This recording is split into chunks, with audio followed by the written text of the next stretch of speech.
₹100 પર person ticket માટે ટૂરમાં luxury મૂકેલ છે. તો 25 કિલોમીટર લાવી અને લઈ જાય છે. બરાબર. તો આ બધા લોકો તેના માટે જ અહીંયા ઊભા છે. તો તમે જોઈ શકો છો. તો ચાલો હવે આપણે નીકળીએ. શું કહેવું, નીકળવું ને?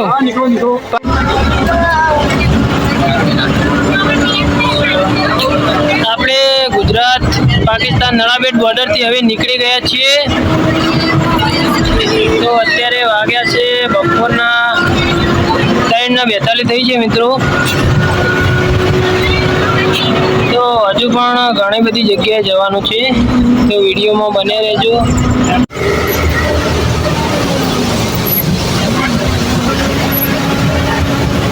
ભરાવા માંડ્યું બધું, ભરાવા માંડ્યું બધું વરસાદ. કલાક 2 કલાક પડે.